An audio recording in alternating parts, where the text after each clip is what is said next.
Hi friends, welcome to my channel. ನಾನು ನಿಮಗೆ ಹಿಂದಿನ ವಿಡಿಯೋದಲ್ಲಿ ಹಳೆಯ ಕಾಲದ ಬಚ್ಚಲ ಮನೆಯ ಬಗ್ಗೆ ಕೃಷ್ಣ ಕೇಶವ ಹೆಗಡೆ ಅವರು ಮಾಡಿದಂಥ ವಿಡಿಯೋವನ್ನು ತೋರಿಸ್ತಾ ಇದ್ದೀನಿ. ಅದೇ ರೀತಿ ಅವರು ಈಗ ಹಳೆಯ ಕಾಲದಲ್ಲಿ ಉಪಯೋಗಿಸುತ್ತಿದ್ದ ಕೊಟ್ಟಿಗೆಯ ಕೆಲವೊಂದಿಷ್ಟು ವೈಶಿಷ್ಟ್ಯವನ್ನು ನಿಮಗೆ ತೋರಿಸ್ತಾರೆ. ಹಾಗೆ ಅವರ ವಿಡಿಯೋಗಳನ್ನು ನಾನು ತುಂಬ ಮಾಡಿದ್ದೀನಿ. ನಿಮಗೆ ಇನ್ನೂ ಅನೇಕ ವಿಡಿಯೋಗಳು ಮುಂದೆ ಬರೋದ್ರಲ್ಲಿದೆ. ಎಲ್ಲವನ್ನು ನೋಡಿ ಸಪೋರ್ಟ್ ಮಾಡಿ. ಮಾನಸ ಎನ್ ಹೆಗಡೆ ಅನ್ನೋ ಚಾನಲನ್ನು ಸಬ್ಸ್ಕ್ರೈಬ್ ಮಾಡಿ. ಇದೇ ರೀತಿ ನನ್ನ ಎಲ್ಲ ವಿಡಿಯೋಗಳಿಗೆ ಸಪೋರ್ಟ್ ಮಾಡಿ. ಮುಂದಿನ ವಿಷಯವನ್ನು ಕೃಷ್ಣ ಕೇಶವ ಹೆಗಡೆ ಅವರು ನಿಮಗೆ ತಿಳಿಸ್ಕೊಡ್ತಾರೆ. ಅವರ ಕೊಟ್ಟಿಗೆಯಲ್ಲಿರುವ ಹಳೆ ಕಾಲದ ಉಪಕರಣಗಳನ್ನು, ಅದರ ಬಗ್ಗೆ ಮಾಹಿತಿಯನ್ನು ಅವರು ನಿಮಗೆ ತಿಳಿಸ್ಕೊಡ್ತಾರೆ. ಧನ್ಯವಾದಗಳು.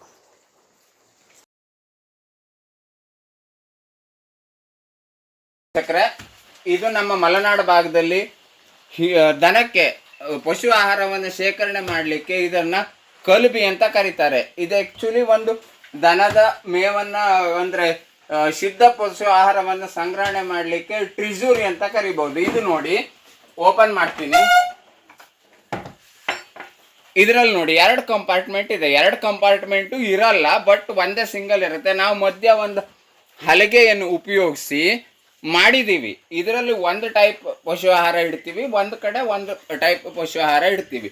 ಇದು 1 ಕ್ವಿಂಟಲ್ ಕೆಪಾಸಿಟಿ ಇದೆ. ಕಾಮನ್ ಆಗಿ 1 ಕ್ವಿಂಟಲ್ 10 kg ಕೆಪಾಸಿಟಿ ಇದೆ. ಇದರಲ್ಲಿ ಡಿವೈಡ್ ಮಾಡಿದ್ದೀವಿ 50 kg 50 kg.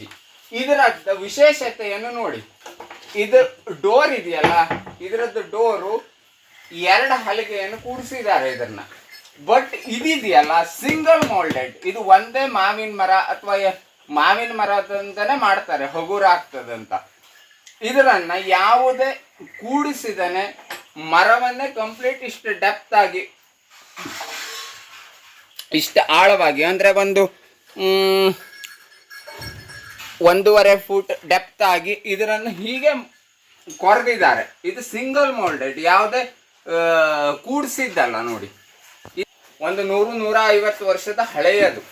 ಅಂದ್ರೆ ಇದರಲ್ಲಿ ಈ ಮರದಲ್ಲಿ ನಾವು ಶೇಖರಣೆಯಾಗಿಟ್ಟಾಗ ಈ ಸಿದ್ಧ ಪಶು ಆಹಾರ ಆಗಲಿ ಯಾವುದೇ ಆಗಲಿ ಕೆಡೋದಿಲ್ಲ.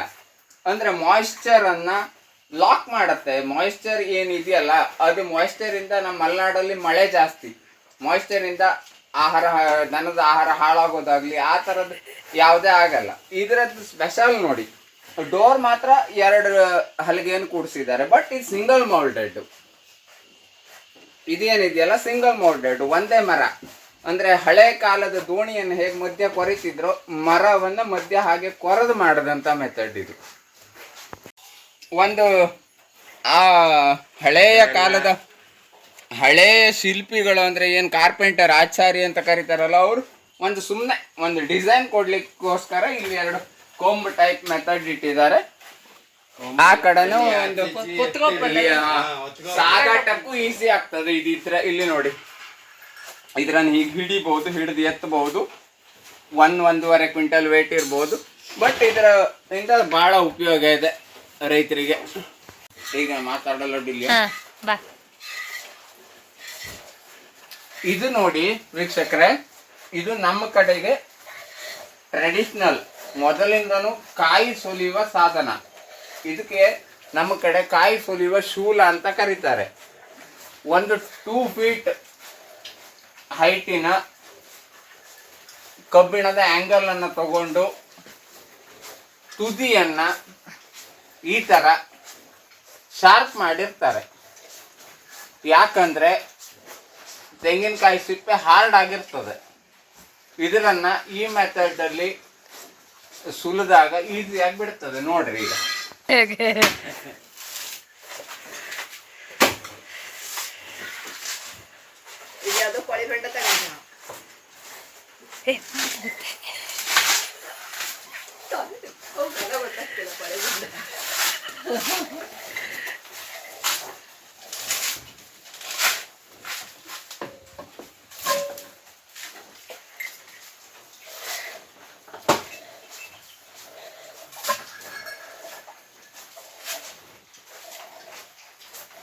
ಇದು ವೀಕ್ಷಕರೇ ಹಳೆ ಟ್ರೆಡಿಷನಲ್ ಮೆಥಡ್ ಅಲ್ಲಿ ಸುಲಿಯುವ ಕಾಯಿ ಸುಲಿಯುವ ಮೆಥಡಿನ ಶೂಲ.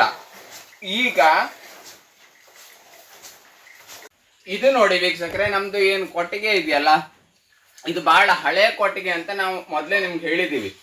ಆ ಹಳೆ ಕೊಟ್ಟಿಗೆಯಲ್ಲೇ ನೋಡಿ ಎಲ್ಲ ದನಗಳನ್ನು ಕಟ್ಟುವ ಮೇಲ್ಛಾವಣಿ ನೋಡಿ ಹಳೆ ಮೆಥಡ್ ಅಲ್ಲೇ ಇದೆ.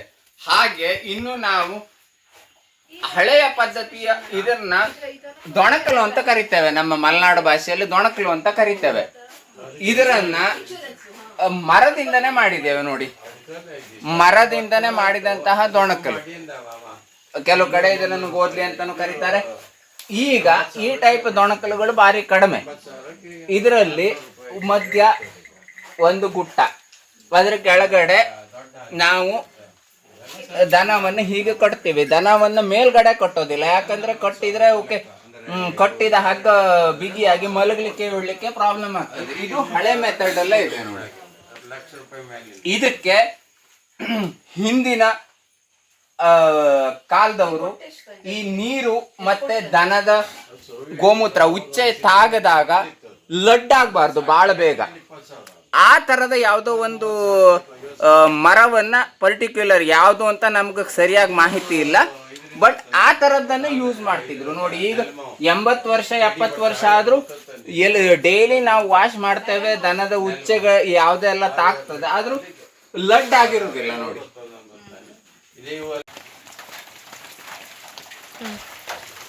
ಇದು ನೋಡಿ ವೀಕ್ಷಕರೇ, ಇದು ಮಶ್ರೂಮ್ ಅಂದ್ರೆ ಅಣಬೆ ಅಂತ ಕರೀತಾರೆ ನಮ್ಮ ಲೋಕಲ್ ಮಲೆನಾಡು ಭಾಷೆಯಲ್ಲಿ. ಇದು ನಮ್ಮ ಮಳೆಗಾಲದ ಸೀಸನ್ ಅಲ್ಲಿ ಅಂದ್ರೆ ಜುಲೈ ಎಂಡ್ ಅಥವಾ ಆಗಸ್ಟ್ ಫಸ್ಟ್ ವೀಕಲ್ಲಿ ಸಾಮಾನ್ಯವಾಗಿ ನೆಲದಿಂದ ಹುಟ್ಟಿ ಬರುತ್ತೆ. ವಾತಾವರಣದಲ್ಲಿ ತುಂಬ ಮಾಯ್ಶ್ಚರ್ ಹೆಚ್ಚಾದಾಗ, ಆ ಸೀಸನ್ನಲ್ಲಿ ಮಾಯ್ಶ್ಚರ್ ಅಂಶ ಜಾಸ್ತಿ ಆದಾಗ, ತೇವಾಂಶ ಜಾಸ್ತಿ ಆದಾಗ ಹುಟ್ಟಿ ಬರುತ್ತೆ. ಇದು ಸಸ್ಯದ ಒಂದು ಪ್ರಭೇದನೆ ಅಂತ ಹೇಳ್ತಾರೆ. ಬಟ್ ನಾವು ಹವ್ಯಕರು ಹೆಚ್ಚಾಗಿ ಪ್ಯೂರ್ ವೆಜಿಟೇರಿಯನ್, ನಾವು ಇದನ್ನು ಯೂಸ್ ಮಾಡಲ್ಲ. ನಮ್ಮ ಕೆಲಸಗಾರರು ಕಿತ್ಕೊಂಡು ಬಂದಿದ್ದಾರೆ. ಇದರ ರಿಚ್ ಕ್ಯಾಲ್ಸಿಯಮ್ಮು ಮತ್ತು ಮಿನರಲ್ಸು, ಐರನ್ಸ್ ಎಲ್ಲ ಚೆನ್ನಾಗಿರುತ್ತೆ. ವೆರಿ ಹೆಲ್ದಿ ಫುಡ್ ಅಂತ ಹೇಳ್ತಾರೆ. ಬಟ್ ಇವಾಗ ಸಿಕ್ತು, ಹಾಗಾಗಿ ತೋರಿಸ್ತಾ ಇದ್ದೀವಿ.